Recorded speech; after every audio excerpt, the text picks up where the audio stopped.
ఇలాంటి మరిన్ని వీడియోల కోసం మా ఛానల్ని లైక్ చేయండి, సబ్స్క్రైబ్ గెలవకూడదని మనం ఎలా అనుకుంటాం? అంటే ఆయన సొంత డబ్బులతో గవర్నమెంట్లో ఉండి చేయలేనుకున్నా ఆయన సొంత డబ్బులతో చేస్తాడు.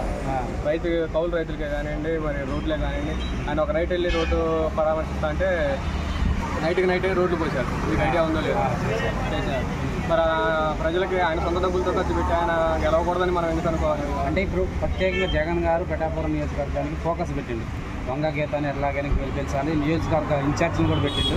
ఎందుకంటే కూటమి ఏర్పడడానికి, బలంగా ఏర్పడడానికి మెయిన్ పవన్ కళ్యాణ్ కారణం. ఆయన ఎలాగైనా ఓడించాలి, అసెంబ్లీకి పంపించుకోవడం మెయిన్ కాన్సెప్ట్తో జగన్ గారు పనిచేస్తున్నారు. తప్పులేదు. రేవంత్ రెడ్డి గారు పడంగల్లో ఎమ్మెల్యేకి పోటీ చేసే రోజు కేసీఆర్ గారు ఎన్ని ప్రయత్నాలు చేయాలో అన్ని ప్రయత్నాలు చేశారు. హరీష్ రావు గారికి సంబంధం లేని నియోజకవర్గంలో పడంగల్ వెళ్ళి చేశారు. కేసీఆర్ గారు మీటింగ్ పెట్టారు, మరి కేటీఆర్ పెట్టాడు, చిన్న స్థాయి నాయకులు అందరూ వెళ్ళారు ఒక మనిషి ఓడించడానికి కోసం. ఇవాళ పవన్ కళ్యాణ్ గారిని కూడా ఓడించడం కోసం కూడా వీళ్ళందరూ అదే ప్రయత్నం చేస్తున్నారు. వాళ్ళందరూ దాటుకుని రేవంత్ రెడ్డి గారు ఎలా వచ్చారో పవన్ కళ్యాణ్ గారు కూడా ఎలా వస్తారు. 2 చోట్ల ఓడిపోయినా కూడా గెలుస్తారు. ఈసారి ఖచ్చితంగా అసెంబ్లీకి వెళ్తారు. అయితే ఓడిపోతారని మనం ఎందుకు అనుకోవచ్చు? పోయినసారి గెలుస్తారని అనుకున్నాం, ఓడిపోయింది. మరి ఇప్పుడు ఓడిపోతారని ఎందుకని గెలుస్తారేమో గెలుస్తాం కదా అంతే. రేవంత్ రెడ్డి అసలు కాంగ్రెస్ బలమే లేదు, అక్కడ గెలిచిండు. అక్కడ పార్టీని బతికించింది, ఇక్కడ పవన్ కళ్యాణ్ బతికిస్తున్నాం. ఇప్పుడు పవన్ కళ్యాణ్ టీడీపీకి సపోర్ట్ చేయడం మంచిది అంటారా కాదంటారా? వ్యతిరేక ఓటు చేల్చకుండా ఉండడానికి మాత్రం మంచిదే అండి. 100% ఫస్ట్ నుంచి లేదనుకోండి, ఓటింగ్ చీలిపోవడం వల్ల ఏమైందంటే ఇప్పుడు ముగ్గురు పోటీ చేస్తే, ఇద్దరు పోటీ చేస్తే 51 ఓట్లు రావాలి. ముగ్గురు పోటీ చేస్తే 36 ఓట్లు వస్తే సరిపోద్ది. 36 మందిని మేనేజ్ చేసుకుంటే సరిపోద్ది. మనం 51 మందిని మేనేజ్ చేసే కంటే 36 మందిని మేనేజ్ చేయడం ఏం కదా, అప్పుడు ఓటింగ్ చీలిపోద్ది కదా. అదే ఇప్పుడు టీడీపీ జగన్ వీళ్ళిద్దరే అయితే వీళ్ళిద్దరిలో 51 ఓటు ఎవరికి వస్తుందో వాళ్ళకి గెలుస్తారు. అదే ముగ్గురు పోటీ చేస్తే 36 ఓట్లు కాదు, ఈ పడే ఓట్లని చీల్స్తారు.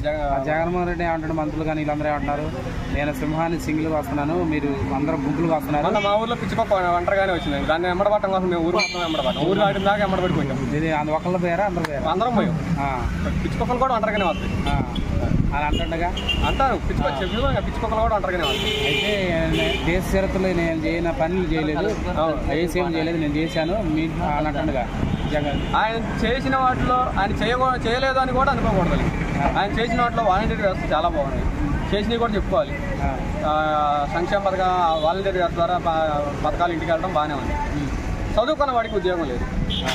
రాజధాని విషయంలో మీరు ఏం చేశారు, 5 సంవత్సరాల్లో మీరేం చేశారని చెప్పి చంద్రబాబు గారిని అడిగింది కదా. 3 రాజధానులు అనౌన్స్ చేసిన తర్వాత నుంచి ఏ రాజధాని కంప్లీట్ చేశారు? అంటే ప్రతిపక్షాలు కోర్టు కేసులు వేస్తుంది, ఆగిపోయిందా ఉంటాను. ప్రతిపక్షాలు వేశారు సరే, నువ్వు నీ దాంట్లో నిజాయితీ ఉంటే ప్రతిపక్షాలు వేసిన కేసునికి నువ్వు దానికి సమాధానం చెప్పి నువ్వు అప్రూవల్గా తెచ్చుకొని చేయొచ్చు కదా. ప్రతిపక్షం అనేది అడ్డం తిరుగుతూనే ఉంటుంది. నువ్వు తిరగలేదు ఆ రోజు, నువ్వు సపోర్ట్ చేసిన దానికి నువ్వు అడ్డం తిరిగినావు. నువ్వు ప్రత్యక్షంగా నువ్వు అసెంబ్లీ సాక్షిగా చెప్పినావుగా, నేను అమరావతి రాజధాని నువ్వు మాట తప్పినావు. సరే, వాళ్ళు ఎదవలే, వాళ్ళు చేయలేదు. నువ్వు 3 రాజధానులు అనౌన్స్ చేసిన తర్వాత నువ్వు చేసేది లేదు. ఎక్కడెక్కడ బాగు చేసావు? నీ తాడేపల్లి నుంచి నువ్వు విజయవాడ రావడానికి ఉంది ఆ రోడ్డు సక్రంగా. నేషనల్ హైవేతో కాకుండా, స్టేట్ హైవే కాకుండా మామూలు రోడ్లలో నువ్వు వెళ్ళగలుగుతావు? నీ పనిలో అంత ఒరిజినాలిటీ ఉంటే నువ్వు పరదాలు కట్టుకొని రావాల్సిన పనే ఉంది. అమరావతి రైతులతో డైరెక్ట్ పోయి మాట్లాడగలిగే దమ్ముందా? అమరావతి అంటే ఓన్లీ 2 జిల్లాలే మైనస్ అవుతాయి అంటున్నారు కదా జగన్.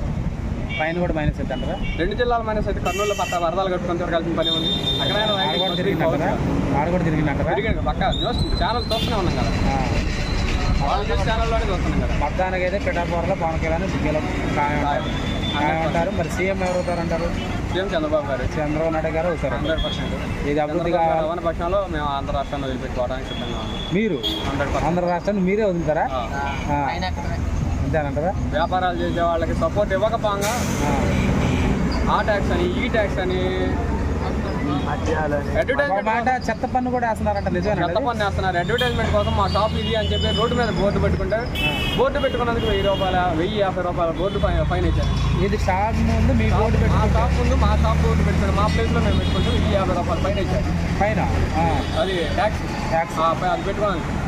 కట్టిన తర్వాత పెట్టుకోలేరా బాబు అంటే, ఇప్పుడు దాకా పెట్టుకున్నందుకు మీరు ట్యాక్స్ కట్టాలి, ఇప్పుడు నుంచి పెట్టుకోమంటే వచ్చే సంవత్సరం కట్టే పని లేదని అన్నారు. అంటే అతని కాడ నిధులు లేవంటారా? నిధులు లేవనే ఈ పనులు వేస్తున్నారంటారా? నిధులు లేకనే మా దగ్గర వసూలు చేసి ప్రజలకు మంచి ప్రజల్లో 100 మందికి పంచి పెట్టాల్సింది ఒకళ్ళిద్దరికి పంచి పెడతాను. ఆ ఒకళ్ళిద్దరిని నేర్పుతుంది బూతులు చెప్పడానికి. పడాల నాని లాంటి వాళ్ళని, పేరు నాని లాంటి వాళ్ళని, శివరాజకీయాలు చేసే పేరు నాని, జోగి రమేష్ లాంటి వాళ్ళని. అయితే మొత్తానికి అయితే మార్పు ఖాయమంటారు ఆంధ్రాలో. మార్పు వస్తేనే ఉంటాం, మార్పు రాలేదంటే జై తెలంగాణ, జై రేవంత్ రెడ్డి. మీరే 100%. రేవంత్ రెడ్డి కాళ్ళు పట్టుకునైనా మేము రేషన్ కార్డు, ఆధార్ కార్డు మార్పించుకుంటారు. ఆంధ్రాలో అయితే ఉంటారు 100% ఉన్నాం. ఓకే, ట్యాక్స్ కట్టం జగన్ అన్నకి. ఓకే, ఇక్కడ నుంచి హైదరాబాద్ పోవడానికి టీఎస్ఆర్టీసీలో ఛార్జీ ఎంత ఉందో చూడండి, మన ఏపీఎస్ఆర్టీసీలో ఛార్జీ ఎంత ఉందో చూడండి. ఛార్జీలు పెరిగినాయి అంటారు 100%. కరెంటు బిల్లు కూడా మీరే చూడండి, పెట్రోల్ రేట్లు చూడండి. మరి జనాలు ఇవన్నీ చూడలేదు. నాకు అసలు నాకు 10 మహిళ డబ్బులు నాకు జగన్ మంచి డబ్బులు ఇచ్చాడు, నాకు ఇంట్లో అమ్మఒడి వస్తుంది, ఐఏపీటీ అర్థం కావట్లేదు వాళ్ళకి. అమ్మఒడే చూసుకుంటున్నారు అంతే అంటారా? అయ్యే దేశపై బుడ్డికి ఎంత దాకా పెడుతుందో అర్థం కావట్లేదు వాళ్ళకి. ఆసరా డబ్బులు అని ఎన్నో వస్తున్నాయి ఏదో అర్థం లేదు జనాలకి. మన బైరెడ్డి సిద్ధార్థ రెడ్డి గారు చెప్పిండుగా, కోడి బొత్తు పీకి 4 గింజలు అయితే అదే మేలకొని ఉంటుందని. ఇప్పుడు జనం కూడా అదే టైప్ లో ఉన్నారు. మరి ఆయన గెలిపి వచ్చే ఒకలా గెలిపిస్తే చెప్పాం కదా, అంతే కదా, మేము వెళ్ళిపోతాం 100%. గంజాయి లేదంటే గంజాయి. ఒక మాట, మద్యం దుకాణాలు ఎలా ఉన్నాయి? బ్రాండ్లు బాగున్నాయా? అసలు సూపర్. మీకు తెలిసిన పేరు ఒకటి చెప్పండి. ఏదో భూమి బుస్ బుస్ అంటే ఏదో పేర్లు చెప్పండి. స్పెషల్ స్టేటస్ కూడా తెచ్చిండు జగన్ అన్న, 3 క్యాపిటల్స్ తెచ్చిండు. ఏది డిఎస్సి తెచ్చాడు. డిఎస్సి కూడా ఉందా? Mega DSC, mega DSC, fashion plus fashion pro లాగా డిఎస్సి మెగా డిఎస్సి. క్వార్టర్ల పేర్లు అయ్యి, క్వార్టర్ పేర్లు బాగున్నాయా? టేస్ట్ ఉన్నాయా? నాకు అలవాట్లేదు, అందరూ చెబుతుంటే నాకైతే అలవాట్లేదు. అయితే బాగలేదండి, అన్ని కొత్త బ్రాండ్లు పెట్టింది.